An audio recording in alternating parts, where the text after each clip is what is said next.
This podcast is produced by Sunnydale Studios. I don't want just anybody. Let me treat you like somebody.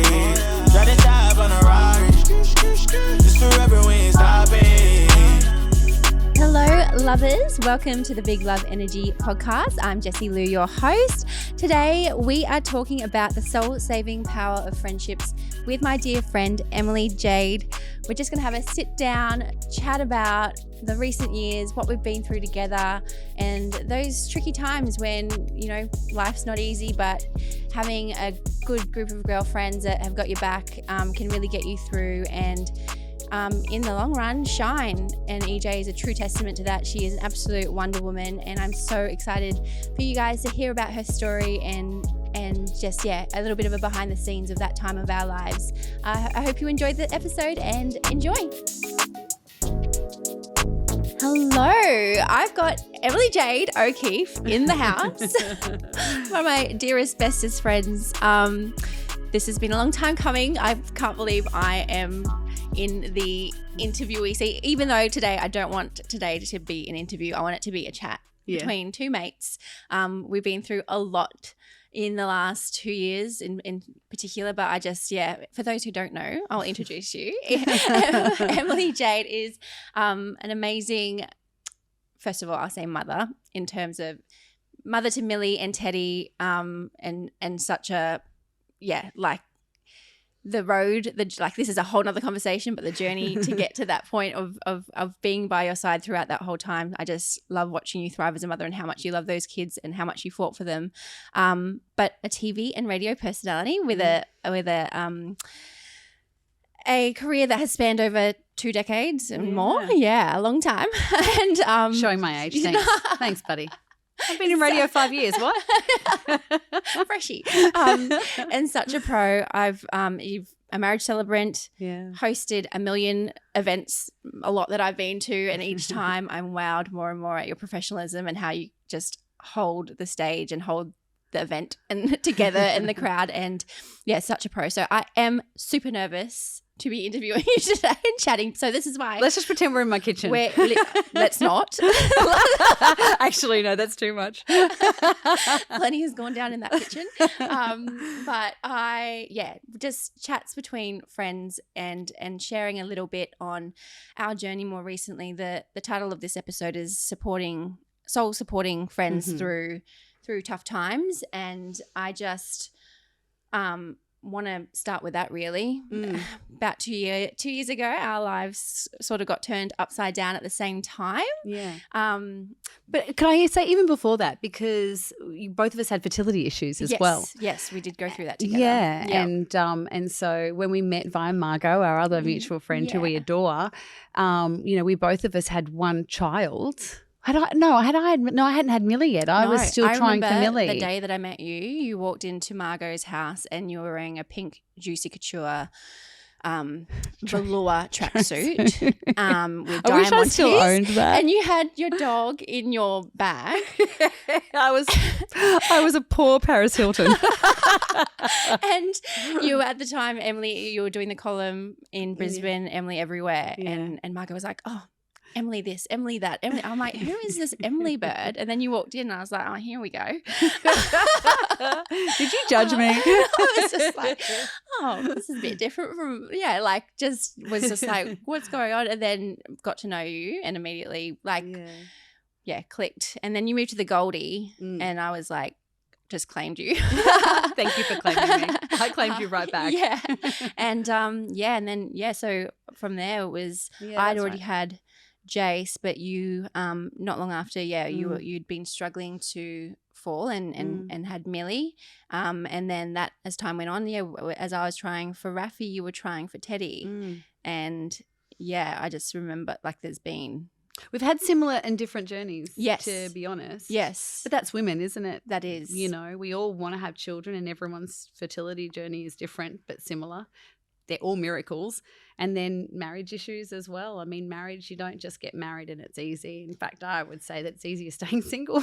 Absolutely. Marriage is hard. Yeah. And so we had our marriage issues. And then, 2 years ago, we both, you set the path first. Yeah. We can blame Untamed. Yeah, Glennon Doyle. This is your working. Yeah, you presented the book. I've read this book, and then that started that evolution of you. And then when all my world collapsed, it was reading Untamed. And what I like about that particular book is that it has a different message for different people. Exactly. Whoever's reading it. Yeah. Yeah. She's written it so well. There's chapters that speak to different people at different times. Yeah. And then that we became the Cheetah Girls. Yeah. As in Cheetah the animal. Yes.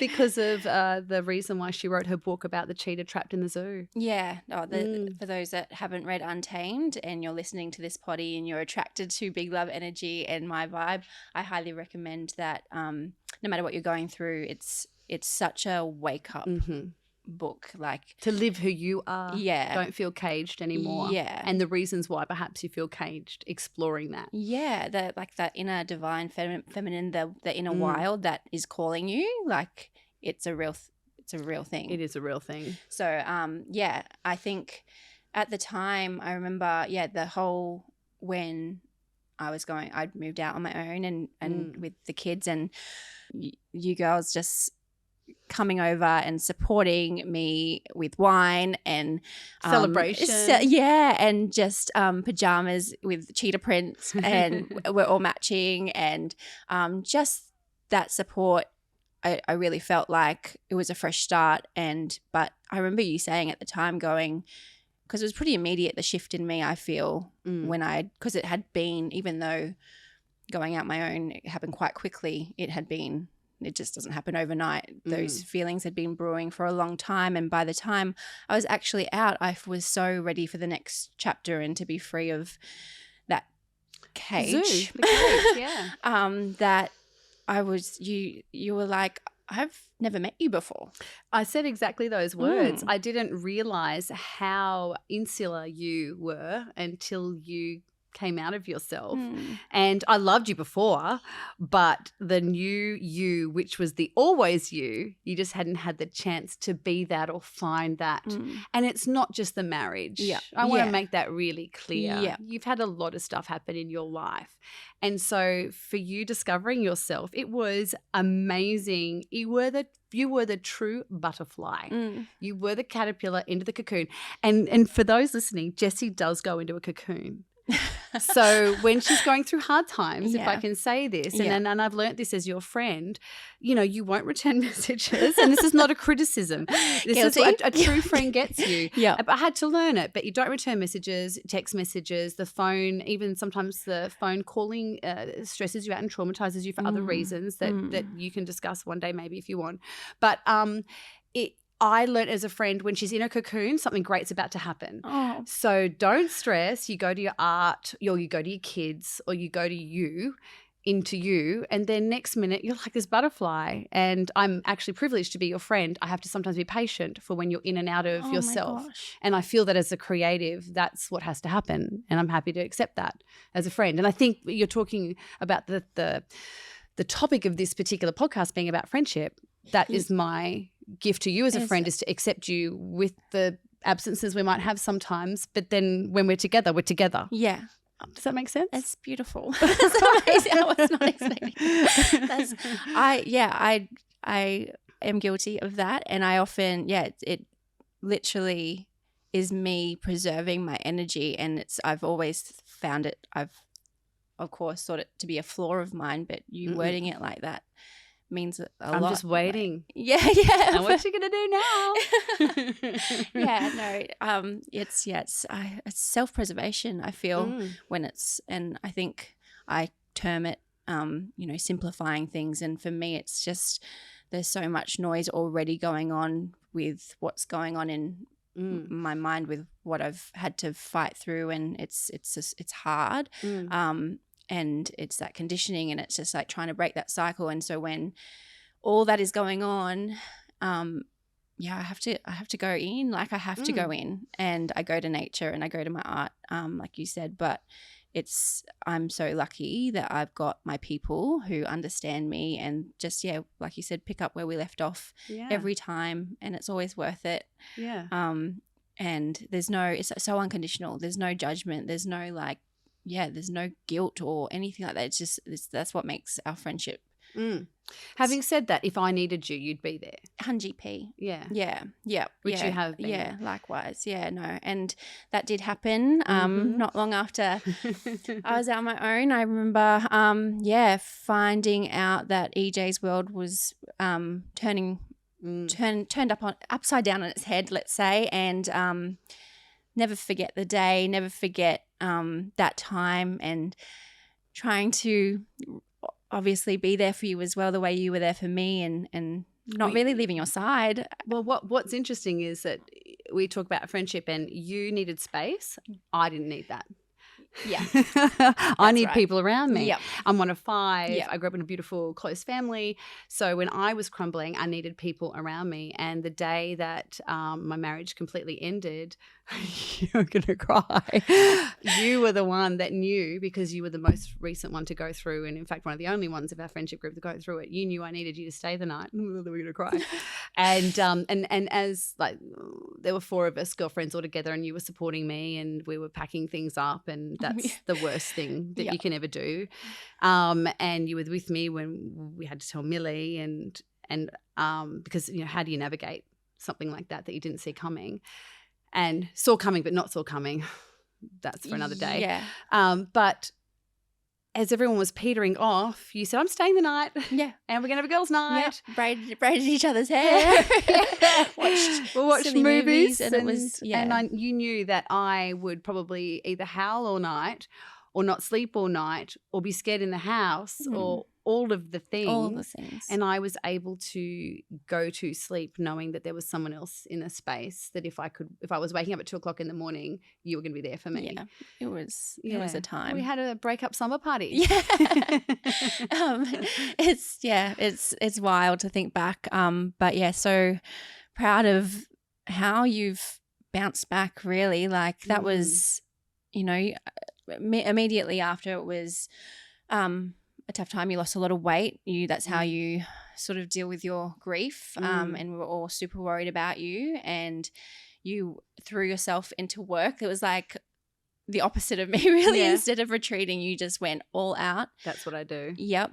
But then from there, something really beautiful happened in the way that you were able to find this light inside of you. And I'll just say, off the back of watching EJ on stage in the latest musical she's done, because she's done multiple now. I think you've come to every musical I've been in 3 times. 3 times. For each musical. Absolutely, yeah. And like beginning at the start and then in the middle at the end, because every time I get so emotional. Like I cry at every concert anyway, because I'm just so happy for the person who's like at the pinnacle. I'm like, you've done it, like amazing. And then to know someone on the stage watching you, what you've been through, just like having a red hot go and killing it, like not just having a go, but like I'm like knowing where you've come from and what you've been through recently and using that and turning it into something, using that energy and just transforming it into something beautiful. I'm just constantly in awe. And I didn't, like, we sing when we're drunk and stuff, but I didn't know you could sing. And I didn't know you could follow Corey, even though we've done many TikToks and attempted many TikToks together. But I did not see that coming, and just to see you shine up there and just own like another facet of you that I'm like, look at this woman go, and like such a cheater. So living wild, like she is wild up there. So yeah, and we had different paths. You chose Cheetah Life and Cheetah Life chose me. Yes. If that makes sense. Yep. And so I had to go with it. Yeah. And so I went to therapy. Jared and I are in a great space, and we call it post-traumatic growth. Oh, rather wow. than post-traumatic stress or post-traumatic trauma or whatever, we're now calling it post-traumatic growth because we've both grown from this trauma. And so I went to the same therapist. You suggested Mon, and I got into Mon, who is an earlier podcast. And she was one of the ones that said, you need to do something that you've never done in your marriage to help refine who you are. Because when you're in a situation like I am, when you didn't want it to end, it's really easy to be bitter, to spiral into depression, to not be able to move forward. And you're missing so much of your life, and you're missing the dreams you had and the hopes that you had for your future. It's really hard to claw out of. It's a really conscious decision to every day get up and move forward when you're in that much pain. And so Mon suggested finding something that I'd never done in my marriage, so it felt really different. And I had been a theatre performer, have a theatre degree, and it was just the universe looking after me. Sometimes everything happens for a reason. I know people say that, but I've never felt it more. And then Matt Ward, who is the producer of Mamma Mia, approached me to be Tanya. And if I was married, I don't reckon I would have said yes, because I knew the toll it would have taken on the relationship, the kids and the family. That I had 50-50, so I had time. Wow. You know? Yeah. So I said yes, and then that was a massive success, which surprised everyone, including me. And then Priscilla came along as well, and I've grown in that. I don't know. I feel like I was even better on stage this year. And I didn't even recognise you. You need to tell that story. So I did tell Jessie one of my roles, and she was so angry. I was so angry because I was like, "You're my friend. I know everything. How could I not know? I've known that was you." It was a big secret for everyone, though. But so when you said to me, so EJ played a newly imagined role called Ivanka, Yeah. who was if you know the Priscilla story, Cynthia is the Asian wife of Bob, and everyone's familiar with the movie, and she dances in her underwear, Yes. with the ping pong balls popping out of her vag. Yes, absolutely. And obviously she's Asian, I'm not. You could have played the role, Jess, but they reimagined it as a Russian mail order bride for me. And it was perfect because I'm 45 in red lingerie on stage. No. I couldn't even believe this was my life. Yeah, no. And with tassels hanging from your nipples, I was like, get it, girl. Once, and that's why I had to watch it 3 times. I had to go back. It's the first time I was just like, oh, yeah, that's another actress on stage. And then, it was afterwards. I was like, oh my gosh, that was Emily-Jade as Ivanka. That was and I had to like retrace my steps back and watch it again, because you just owned it, and the growth from, even like, you were amazing in Mamma Mia, but a year on, and just the confidence and such a quick turnaround as well. Like, I can't believe 3-week rehearsal period. Yeah, and you just throw yourself in, still doing the morning brekkie show. Wake up at 4 in the morning, do you? That's crazy stuff. Yeah, I don't wear that as a badge of honor. I mean, I'm like exhausted. Yeah, but it's worth it, because it's the only way I can manage it. Yeah, I can't get time off work, so I have to do it if I want to manage that. Yeah, and you know that it's a season, and it will come to an end, and you enjoy it while it's happening. But you make it look just flawless and effortless. But and so from here, like, do you reckon that you'll do more? Like more? Well, there has to be roles. Yeah. And I am, I do singing lessons now to get better, and I'm doing dancing as well. And if they come my way, then I'll definitely do them. But someone wrote to me and said, "You're wasted on radio. You should be on the stage." I'm like, it's a hard life. Like, when we wrapped up, all of the other stars who this is their life were on planes the next day off to different states and countries to audition for cruise ships, shows in Vegas, shows down in Sydney. And I can't live the life with my children, obviously, but also not knowing if I can pay my mortgage or not. Yeah. It's a really hard life. Yeah. So I've actually got the best of both worlds, which is why I've got to make it work. Do the radio that pays the bills, and then this is my hobby, essentially. Because once it wraps up, my life is quite normal and boring. It's all back to the school pickups and dance drop-offs and playing with my son at the BMX track. Amazing. But I have 2 months of just this amazing experience, and then I dine off that for the next 12 months. It's just I can't even fathom just the feeling of being a part of such around so many like-minded people. They become your family. And I'm invested in all of them. They're all so talented, and I want them all to do well, and we all adore each other. It's a really like this little petri dish of talent and love, and it is the most exquisite world. And I want to do something at the end of this podcast, but there's this lovely theatre tradition where either opening night or closing night, everyone gives each other gifts. So cool. beautiful. And you helped me give my gift for all of my performances with one of your poems, and you print it out for me, and everyone loves it and cries your poem. So honoured. I'm able to bring my friendship into my and my you're so good stage at life. that. You're so good at that. What would be your dream role if something came to the coast?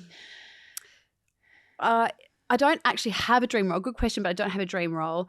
I just want to play fun roles. Yeah. I have a little comedic edge, so I don't Yeah. necessarily want a serious role. I've had enough drama in the last couple of years. I don't want to sit bawling on Maybe stage. that could be. Maybe pitch that to Matt Ward. Yeah. I've got a storyline for you. Yeah, exactly. Me. No.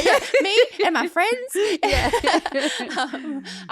But yeah, it's going to be hard if you like that comedic edge. It's going to be hard to top Ivanka because that was just the ping pong. And to know that Millie was she I think she was there every night watching. Mamma Mia, she came to like 8 or 9 shows, and obviously Priscilla's a bit of a different one, and I felt a little bit judged, especially by my family, that I took Millie to it. But it's the day and age. She needs to know about these really difficult topics, and there's a lot of swearing, all that kind of stuff. And I grew up in a pretty religious life and household, so it was a bit confronting for some of my family members to know that Millie was going to Priscilla. But yeah, she came 8 times. She knows all the words, and she hears the words in the world. Like I'll say a sentence, and then the last word relates to a line, and she'll say the line. Or she's singing songs that, someone left the cake out in the rain. Like she would never have known that song, and now she knows these beautiful songs. She's probably going to follow my footsteps and be in the theatre as well. Yeah, she's a gun. Yeah. She's so talented and so switched on. I love her. But I'm all about it. I took my kids. Yeah. Did they like it? Oh, they loved it. Yeah. Loved it. And I've got, Jace 15, who it's hard to get much of a reaction out of a teenage boy, but he just loved it. He said I'm it was never going to be able to look him in the eye again. He's like, that's EJ. I was like, yep. And then Rafi was just like, he's my little performer too. So he was swaying and like he loved the costumes. He loved and watching Teddy the first night as well. You got to be so proud of yourself. Yeah. It's honestly like to be able to give that to them. It's such a gift, I think, and just that open-mindedness and such an opportunity that most people wouldn't be able to dream of. So yeah, and even me. Yeah, I didn't expect this to happen. Yeah, and not at my lowest moment. Never. Isn't it just never in a wildest dreams? Yeah. And the timing of it, like a couple of days beforehand, a therapy session, and then getting the invitation, and I just howled. So I was like, "Oh God, you're listening. You're looking after me." Yeah, it's no coincidence. And away we go. Yeah, absolutely. You're a writer as well. Yeah, not very much anymore, but yeah. Will you write a book? Look, I've got a couple of books in me. Yeah. It's just finding the time. I actually wrote almost a book about the fertility journey, and I thought it was completed after Millie, and it was called Waiting for Valentine. Like I've got the manuscript, but then I had Teddy, and it took 6 years, and so the tome for Millie, like it ended up just being like a lovely story about creating Millie. Like Millie's 2-year battle was nothing compared to the 6-year battle. So I have to go back and sit down if I'm to do that. And I just want it to be a book for women going through fertility, but I don't want it to be a how-to. I just want it to be a me too. I'm going through that too. And in anything that I've gone through in life, and this being my friend, when I've gone through the worst, I still try and find the light. And so even though I was going through fertility and having miscarriages and losses and hemorrhaging all my money, I still found the fun stuff to laugh about, like leaving a cup of wee out on the bathroom table and then having the cleaner tell me that she rinsed my yellow cordial down the sink. And I was like, oh my God, that was the wee I was testing my ovulation with, and, joking with one of my transfers that there was the doctor, a nurse, and Jared was in New Zealand with your husband FaceTiming and at the time, and both of their little faces as I'm getting a transfer going, there is like 10 people creating a child right now and those sorts of stories. Yes. So that's that book. But then obviously there's the breakup, and I wouldn't mind helping women through breakups because I think it can be done in a way that enriches your life in the end. But then I've got fiction in me as well. Oh my goodness. And I've got a book that I don't want to say, but because I don't want it to go out there, but it's basically about two of my favorite things coming together, which is royalty and fertility. Oh. And it's a complete fictional book. I think that would go off. But one day I want to sit down and, yeah. because do we know many royals that have got fertility issues and talk about it? Yeah. And I want to write a story I love that. one day about a queen who wants a baby. Oh, I love. And the whole plot line's in my head, but I got to find the time. Yeah. The elusive time. Yeah. I know that I've said it, someone else will write it. Yeah. But they write it well enough, so I'll read it. No, I think I do. I asked the question because I do feel that's in your future soon. I would read your book, any book that you write. So I think any of those subjects would be amazing. And yeah, definitely not a how to, but yeah, me too. I love that. And we've talked about that before, like this, what we've been through and supporting each other in those times. We'd love to do that on a bigger scale, wouldn't we? Yes. I know that at the time, you were like, I want to help women.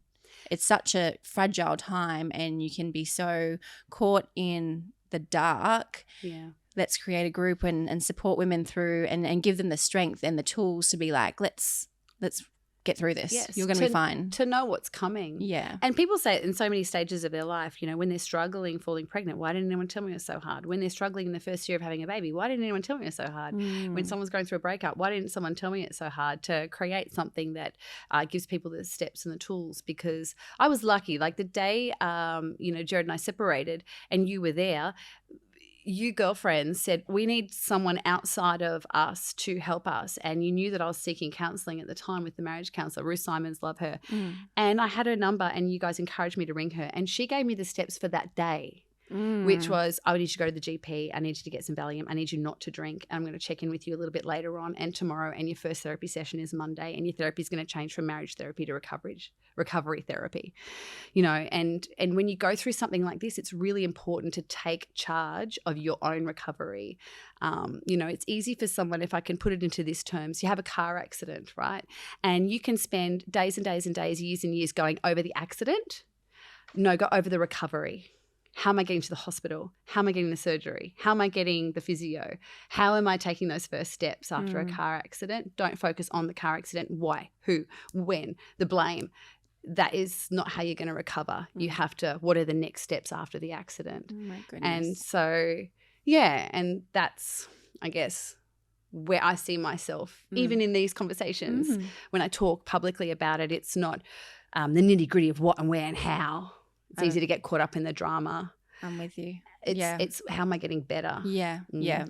It's so it's very tempting to take the low road sometimes and get caught up, and it's human nature, I feel. It is only human, and sometimes you will. Yeah. But it's not good for you in the end. No. And I had to learn that through trial and error. I'm not sitting here as a saint. There were many days bogged down in the nitty-gritty of it, and I guess I was lucky that I had people like you who were a little bit further in the journey. And I'm like, no, I want to be better. The Teflon shoulders, remember? Yeah. You're not saying you got Teflon shoulders. Let it slide. Let it slide. Yep. Yeah, I love that. I think you would rock running a camp, and it would be so cute. And you could implement a bit of your theatre into it and have some dance classes and some singing and some bit of Ivanka. Well, here you are and here I am. What's helped us get better? Art. Absolutely. Art. Yeah. Your art, your poetry, your the people that you speak to supporting you. And I'm the same. It's just that I'm on the stage. Yeah. And it was art that helped me recover. I do think it's like for people that aren't, even if they're not artists, they're listening to songs, they're watching movies, they're watching shows to get them through day by day. So art is such a gift, and we'll talk about that a little bit later with the words to live your week by. But I think that in those hard times, like if you're going through it, knowing my community, there's a lot of listeners who are in the thick of similar times that we've been through, hard times like that are really lost in their self-worth and really lost in their struggles to try and get out of that cage that probably our biggest word of advice would be just to immerse yourself in art. And if you've never done it before, well, what a time to Yeah. discover it. Checking out art galleries, going to some concerts, joining an art class, a dance class, a movement class, a singing class. Who cares if you can't sing? So many people feel judged. Like, I'm not the best singer, but I have a go. I'm not the best artist, but I have a go. And it's not about being the best at it. It's about expressing what's inside of you. Yeah. Get it out. Yeah, and I love that about your house too. You walk into EJ's house and there's art everywhere, but then art that you've done as well. That can I say? What are you going to say about it? Yeah, we walked through. I'm like, oh, they're new painting. She's like, yeah, I painted them nude earlier on. She always paints nude. I don't want to get, because I'm OCD and I don't want to get paint on my clothes, so I just make sure no one's around. Sure. I get the paint out and I paint. It's easy to just wash your body rather than wash your clothes. Honestly, this is one of those moments that I was just like, I just love you. This is why we're friends. Just no worries given. But yeah, I just, I think if you're going through a hard time, paint nude. That'll help. That'll fix it up. Or paint a nude. Yes, true. That'll help too. Yeah. Life drawing. Oh my gosh. I'm going to ask some love letters, our weekly segment, because we had a few questions come through for you and it might take a bit of time. So let's get into it. Love letters. Love letters. Emily-Jade. Jesselou. Are you and your husband in a good place now? We're in the best place. Amazing. So firstly, he knows I'm doing this podcast. Thanks, G-Dog. Yeah. And we should say that you and he are friends and have had ups and downs also. And some of Louis Lux was in his moment offices. He's very proud and invested in you and your success. And when I am talking about us, I always have his permission. Yes. Even though sometimes it mightn't seem that way because, a newspaper article can twist things or whatever, but he's always given me his permission. We're in the best place. I touched on it earlier, the post-traumatic growth, and we're in a great place because we both hit rock bottom and we both, for the kids, wanted to get better as quick as possible. And so we both went on our journeys, I guess. And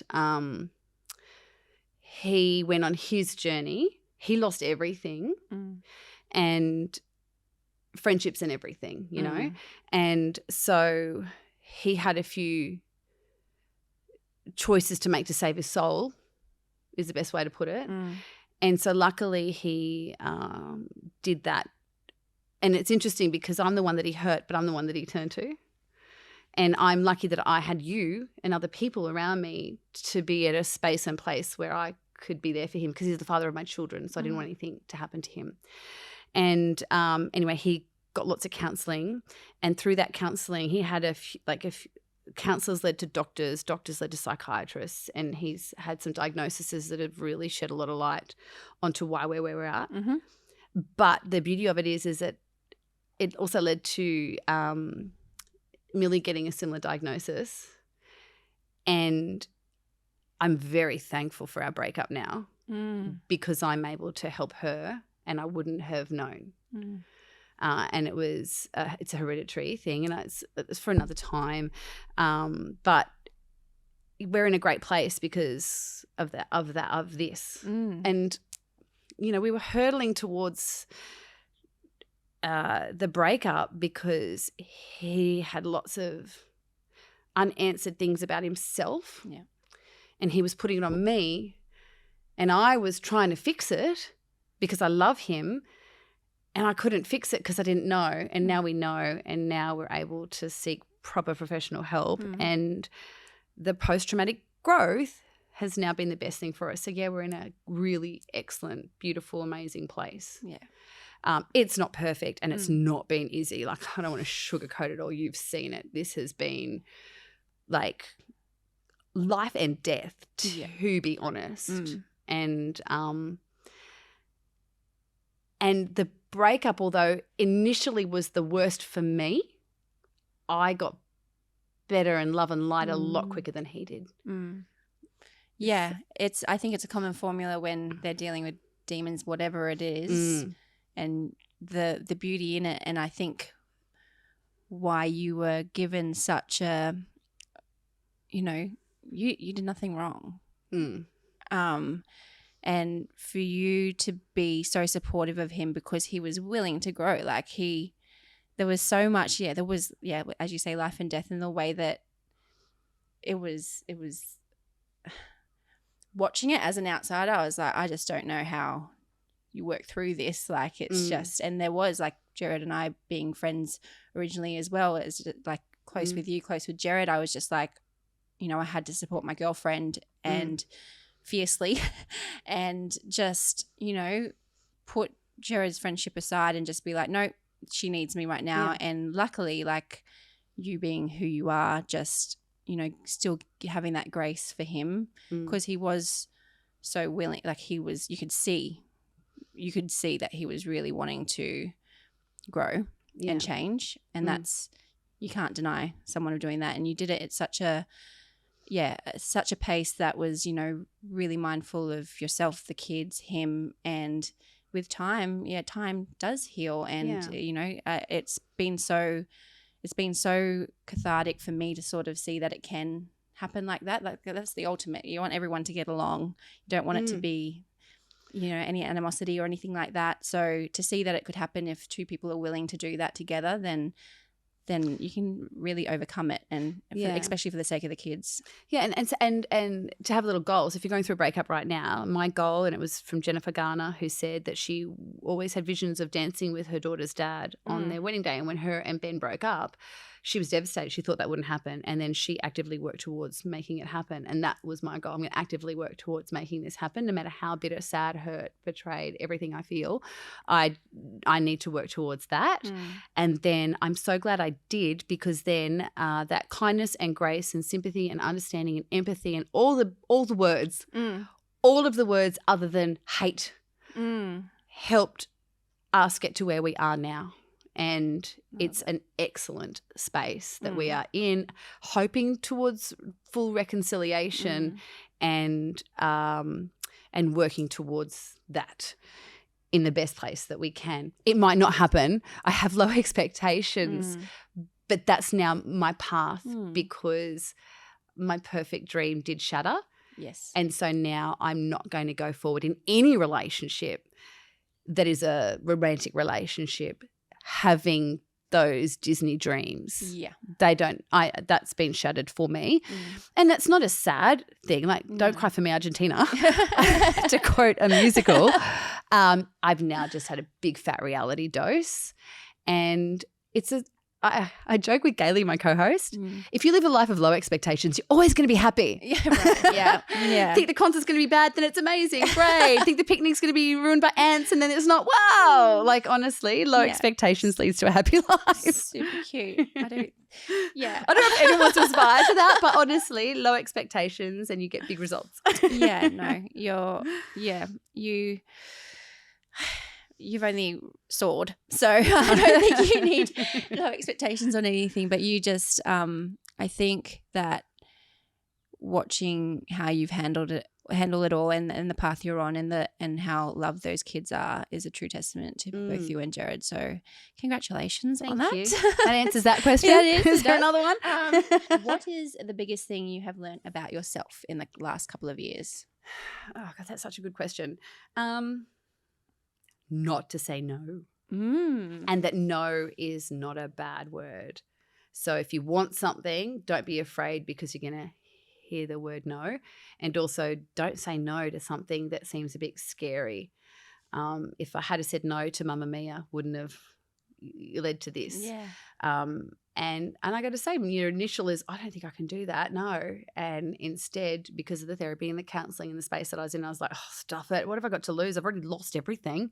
Do it. And then I gained everything. So the biggest thing is that I've learned, put your mind to it, absorb yourself in it, and you can do it. You can. You've shown that time and time again. Love that. Okay, we're going to go into another segment, which we call Flashback Faves.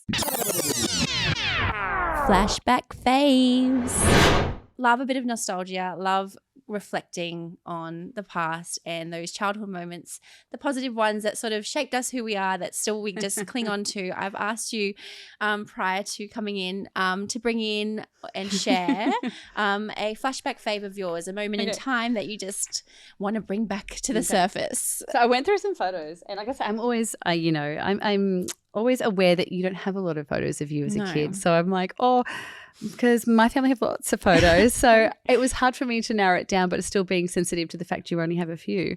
But I've got three. Yeah, amazing. Which I know sounds a lot. And are you going to show them on, We'll show them, but if you can explain and describe those moments in time. What? So my first photo is me with headphones. Oh, my gosh. And I'm like 8. Amazing. So, and my grandfather used to record me singing, talking, acting, because he was so proud of me and he was quite musical. He did it with all of my cousins. I did not know this about you. And the tapes don't exist anymore, but it was us pretending to be newsreaders and radio announcers and singing.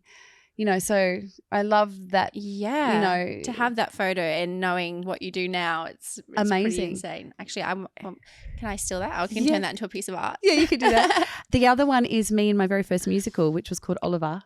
Oh my goodness! And please, and sir. Please, sir. Can I have some more? I was an orphan in Oliver, and I went in with my best friend Libby. We're still really good friends today, and that. It's so funny that I was looking through the photos and went, oh, my gosh, that was my first ever musical and I'm just finished a musical on Sunday. Yeah, amazing. But I think the one I was thinking of when you actually wrote to me about what we're talking about today is me. This is so daggy. I was a real dag. Same. I was really uncool. And I was in this thing called Girls Brigade. And, I touched on that I grew up in a Christian home and Girls Brigade was like a Christian version of the Brownies. Right. Where you would wear a uniform and you'd go and you'd learn how to cook, start fires and Jesus. Wow. And it was called the Girls Brigade. When I was little, it was lots of fun and I persevered until my teenage years, until we moved to Tasmania. And when I got into high school, it was a really daggy thing and I was teased and bullied for being in Girls Brigade. But I learnt leadership, mentoring, life skills. There's a picture of me on a float, and you'll have to share that. Like all the little girls are sitting there peacefully on this float in the town parade. Vibes. And I am like hand up in the air like, I love Jesus. I love it. But I guess I wanted to share the flashback to say, I was really very daggy. But sometimes the thing that you can sometimes feel shame for in your childhood actually taught me so much courage. I kept going despite the bullying. That resilience, The resilience, because I believed in what I was doing and I believed in the people there and they believed in me. And I don't think I'd be who I am today without having learnt that I don't like camping because I went camping on those things and I hated it every single time. And I learned how to start fires and pitch a tent and, look after young people because it was a lot of the older looking after the younger and also standing up for what you believe in. Yeah. Amazing. I don't even know if Girls Brigade exists anymore. Girls Brigade. Girls Brigade. I don't even know if it exists anymore. That. And I also learned how much I love a uniform. Yeah, you look like Madeline. Madeline. I don't know is that what you're sort of. Yeah, like honestly, for me, I mentioned it in one of my, I call it character building, but what made me was I think growing up with the 2 older brothers and having a mum who cut all our hair, and because I had 2 older brothers and she'd cut their hair fine, like a full boy's haircut at home on this green vinyl stool it's amazing what you remember. Yeah. Sitting on this green vinyl stool in the kitchen and the boys would get their hair cut and then for me she'd cut mine and I'm like 6, 7, cut it the same. But because I was a girl, she left the back long. The original mullet? The OG mullet, and it was heavy. It wasn't like it was as bad as the ones that are trending now, like full flight. And I had it all through primary school and plus I wore all their hand-me-down shoes because we couldn't afford it. And then so I would wear these, the girls' shoes were like nice and rounded and oval shaped front toes. And yours were square? Square and worn in, and they were brown. And I just remember I have flashbacks of like standing in a circle and the girls would be like, let's all rate our shoes from 1 to 10. And I just knew I was coming. It was like 10, 9, 0 at the bottom. And it just, for me, like, you know, you could look back and go, oh, that was horrible. But for me, it sort of made me who I was. And I was a weirdo. I was a dag, and I'm a proud dag. And I think I've taken that into my adult life, except now I try and make up for it by dressing éché and like a cool mum, but because I can. And maybe that's me too. Yeah. Like I do make pride up for myself on the appearance that I am now. And it might be because that uniform I was teased for. Yeah. But if I didn't have that teasing, I wouldn't have that grit that I have now. Yeah. And I do think that resilience being built into kids, you know, like it like, you know, people say, you know, I turned out fine. And it's true. Like you're going to come up against hard times in life, and especially like even as kids, and kids can be horrible in the playground, but I always say to my kids, like, it's character building. Like, I'm always here for you, but just know that, you know, hang in there. Yeah, hang in there. Absolutely. Oh my gosh. Okay. So we're going to go into our final segment. Words to live your week by. Words to live your week by. So we mentioned earlier that in at the end of your shows, musicals, you happened first last year when you wrapped up Mamma Mia and you said, well, I want to give a gift to all the cast I'd just freshly written my poem Art is Life, and I just put it out there, and you're like, I want to give this to the cast of Mamma Mia. So we got them made up, and then this year you asked again to be able to gift it to all the cast, and it just means the world knowing that, you know, I try and give out as much poetry as possible. I do it constantly on my Instagram with every order. You know, I get in trouble by my staff all the time. You give too much away, but I always have a free print and it's a poem, because you just never know where it's going to end up. And I get, you know, sent pictures all year long of, you know, someone just in their kitchen and they've taken a photo of their fridge and they're like, I just want to let you know that I read this poem every day.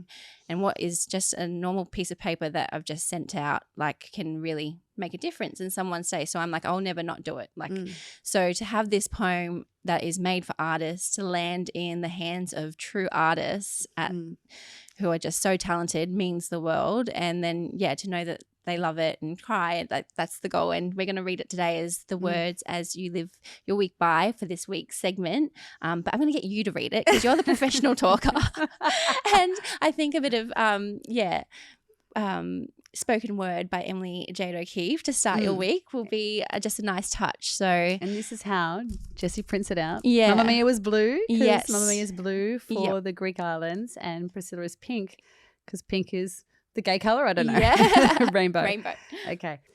For in the end, it is art that saves us.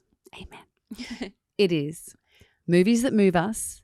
It is music that soothes us. It is Mother Nature's canvas, her flowers, her fields of green, the prettiest sky you've ever seen. It's the mountains and valleys pretty enough to be framed.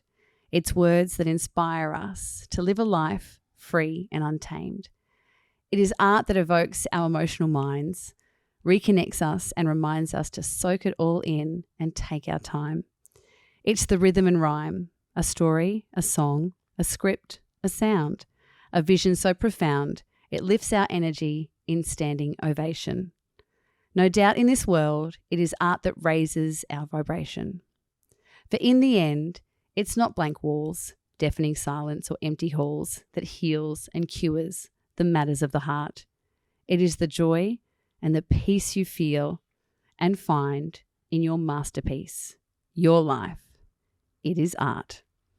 Jesselou. It sounds so amazing coming from you. Can I do another take? I want to read it again. Again. No, honestly, thank you so much for taking the time today. I believe I've drawn you away from an event where you're celebrating being number one on the Gold Coast again. Yeah, we just had our survey results. Amazing. So I really appreciate you being here and having a chat, and could honestly do it all day with the wine in hand, and we probably will on the weekend. But yeah, no, thank you so much for sharing so much of yourself with me and my listeners, and I hope that the listeners got to know you a little bit more and find strength in your story, because you're one of the strongest women I know, and I'm so proud to be your friend. So thank you. I'm proud to be your friend too. Love you, Jesselou. Love you. Thanks, guys. And there we go. Thank you for listening. If you loved this week's episode, please leave a review or provide a 5-star rating. It really helps us let us know that you're loving the show. And of course, any DMs and comments and shares, we really appreciate as well. All the feedback has been amazing. Thank you so much. You can stay up to date with us and follow our socials, Big Love Energy Podcast on Instagram and TikTok. But we'll pop all the social handles in the show notes below. Thanks for listening, lovers. I can't wait to get into next week's episode. We'll chat then. Bye. I don't want just anybody. Let me treat you like somebody. Try to die.